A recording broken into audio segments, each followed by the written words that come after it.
আসসালামু আলাইকুম। আমি মোহাম্মদ তামজিদুল ইসলাম। মাছ চাষ রিলেটেড বরাবর আপনাদেরকে পরামর্শ শেয়ার করে থাকি। আপনারা বর্তমান সময়ে রেণুপোনা চাষ করতেছেন, রেণুপোনা ছাড়বেন চিন্তা করছেন, কিন্তু একটি সমস্যার সম্মুখীন হন, যা হচ্ছে ব্যাঙাচির সমস্যা। ব্যাঙাচির সমস্যার সমাধান থেকে আপনারা এটি করতে পারেন যে প্রথম অবস্থায় পুকুর প্রস্তুতির সময় মাটি চেঁচে তুলে ফেলা, এটা একটা বেস্ট সলিউশন হতে পারে।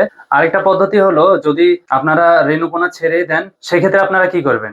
সেক্ষেত্রে আপনারা করতে পারেন, জেলেদের কাছে অনেক সময় ব্যাঙাচির যে জাল পাওয়া যায়, ব্যাঙাচি ছাকার, সেই জাল দিয়ে ছেঁকে তুলে ফেলতে পারেন। কিন্তু এটা অবশ্যই স্থায়ী সমাধান হবে না। স্থায়ী সমাধান হিসেবে আপনারা গ্যাস ট্যাবলেট দিয়েই ওটাতে বেস্ট সলিউশন পাবেন। পানি থাকা অবস্থায় আপনারা গ্যাস ট্যাবলেট দিয়ে এই পরজীবী এবং ব্যাঙাচি গুলো মেরে ফেলতে পারেন, সেক্ষেত্রে বড় ব্যাঙগুলো উঠে চলে যাবে। তো অবশ্যই এই গ্যাস ট্যাবলেট দেওয়ার 5 ঘন্টা বা 4 ঘন্টা পর, আপনারা 4 ঘন্টার মধ্যে আপনারা নেটিং ব্যবস্থা করে দেবেন। নেটিং ব্যবস্থা করে দিলে বড় ব্যাঙগুলো যেগুলো উঠে চলে যায়, সেগুলো আবার পরেও চলে আসতে পারে। এই জন্য যেন চলে না আসতে পারে, সেজন্য নেটিং ব্যবস্থা করতে পারেন। এর পরবর্তী ভিডিওতে আমরা আপনাদের সাথে শেয়ার করব শামুক এবং ঝিনুক নিয়ন্ত্রণ করার পদ্ধতি হিসেবে।